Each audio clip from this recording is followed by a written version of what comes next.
اعوذ باللہ من الشیطان الرجیم بسم اللہ الرحمن الرحیم وما من دابۃ فی الارض ولا طائر یطیر بجناحیہ الا امم امثالکم، اور نہیں ہے کوئی بھی چلنے والا زمین پر کوئی بھی جانور اور نہ پرندہ جو اپنے دونوں بازوؤں کے اوپر تیرتا ہے اور اڑتا ہے، مگر وہ بھی تمہاری طرح کی امتیں ہیں،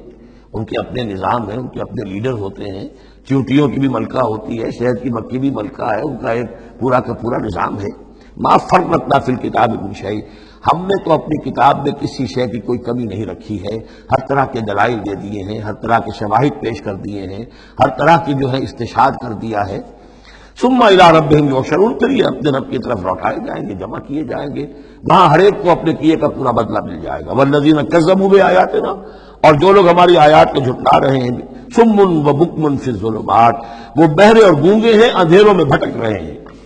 من یشاء اللہ یضللہ، جس کو اللہ چاہتا ہے اس کی پھر گمراہی کے اوپر مہر تصدیق سب کر دیتا ہے، اس کی گمراہی کا فیصلہ کر دیتا ہے۔ ومن یشاء یجعلہ علی صراط مستقیم، اور جس کو چاہتا ہے اسے سیدھے راستے کے اوپر لے آتا ہے۔ قل ارأیتکم ان اتاکم عذاب اللہ او اتتکم الساعۃ وغیر اللہ تدعون، اب ایک اور بات ان سے کی جا رہی سرچنگ انداز میں، ان سے کہیے ذرا غور کرو، اگر تم پر کسی وقت اللہ کا عذاب آ جائے یا تم پر قیامت آ جائے تو کیا سوائے اللہ کے کسی اور کو پکارو گے؟ یہ بھی ان کا مشاہدہ تھا، جب بھی کہیں تکلیف ہوتی تھی، سمندر میں جاتے تھے، کہیں طوفان آ گیا، پھر نہ وہ لات کو پکارتے تھے، نہ عزا کو، نہ منات کو، نہ حبل کو، کسی کو نہیں، پھر اللہ کو پکارتے تھے۔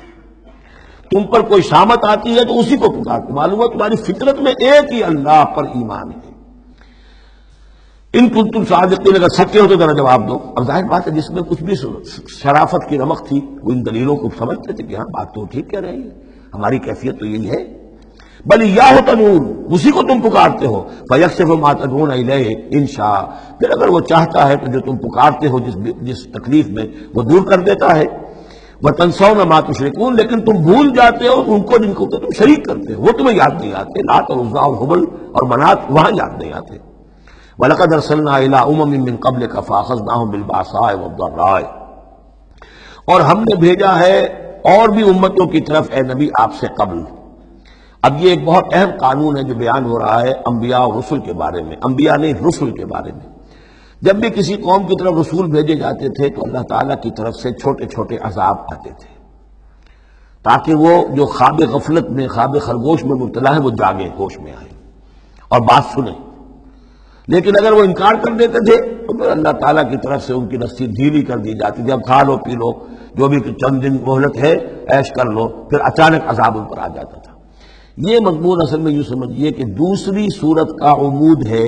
جس نے کہ اس سورہ مبارکہ کو اس کے ساتھ جوڑ دیا ہے، باقی یہ مضمون بڑی تفصیل سے آئے گا سورہ اعراف کے اندر۔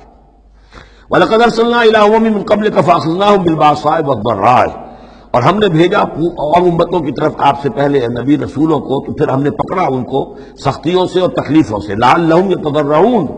شاید کہ وہ تضرع کریں، عاجزی کریں، گڑ گڑائیں۔ فلولا اذ جاءہم باسنا تضرعوا، تو کیوں نہ ایسا ہوا کہ جب ہماری طرف سے کوئی سختی ان پر آئی تو وہ گڑ گڑاتے اور وہ عاجزی کرتے۔ ولکن قست قلوبہم، لیکن ان کے دل تو سخت ہو چکے تھے۔ وزین لہم الشیطان ما کانوا یعملون، اور شیطان نے مزین کیے رکھا ان کے لیے جو عمل وہ کر رہے تھے، یعنی کوئی سوچنے کے لیے تیار نہیں ہوا، کوئی اپنے رویے پر نظر ثانی کرنے کے لیے آمادہ نہیں ہوا۔ فلما نسوا ما ذکروا بہ، جب انہوں نے نظر انداز کر دیا، بھلا دیا، جو ہماری تذکیر آئی تھی، نصیحت آئی تھی، یاد دہانی آئی تھی، واعظ آیا تھا، اسے بھول گئے اور اس کو بھلا دیا۔ فتحنا علیہم ابواب کل شیء، پھر ہم نے ان پر دروازے کھول دیے ہر چیز کے، اب کھاؤ پیو عیش کرو، اب دنیا میں نعمتیں تمہیں ملیں گی، اب تمہیں تاکہ جو بھی تمہارا کوئی نصیب ہے اس دنیا میں تم اس سے فائدہ اٹھا لو۔ حتی اذا فرحوا بما اوتوا، یہاں تک کہ جب کہ وہ بہت خوش ہو گئے، اترانے لگے ان چیزوں پر جو انہیں مل گئی تھی، اخذناہم بغتۃ، پھر اچانک ہم نے انہیں پکڑ لیا، فاذا هم مبلسون، پھر وہ بالکل مایوس ہو کر رہ گئے۔ فقطع دابر القوم الذین ظلموا، اور پھر جڑ کاٹ دی گئی اس قوم کی جس نے ظلم اور شرک اور کفر کی روش اختیار کی تھی۔ والحمدللہ رب العالمین، اور کل شکر اور کل حمد اور کل تعریف تو اللہ ہی کے لیے ہے جو تمام جہانوں کا پروردگار ہے۔ قل ارأیتم ان اخذ اللہ سمعکم وابصارکم وختم علی قلوبکم، اے نبی ان سے پوچھئے ذرا غور کیا تم نے کبھی اگر اللہ تمہاری آنکھیں اور تمہارے کان اگر چھین کر لے جائے سماعت اور بصارت اور تمہارے دلوں پر مہر کر دے، من الہ غیر اللہ یاتیکم بہ، اللہ کے سوا کون سا الہ ہے جو دوبارہ تمہیں یہ ساری صلاحیتیں لے کر دے دے گا؟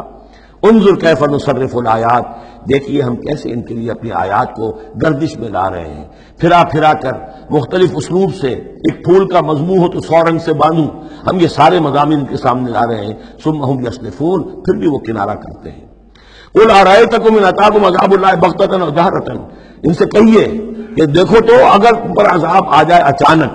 یا علی الاعلان آئے، ڈنکے کی چوٹ آئے، اعلان کر کے آئے کہ اب اتنے دن کے بعد عذاب آ جائے گا، هل يهلك الا القوم الظالمون، تو ہلاک تو وہی ہوں گے جو ظالم قوم ہوگی، جو ظلم کرنے والے ہوں گے، چاہے وہ آئے اچانک اور چاہے آئے ڈنکے کی چوٹ۔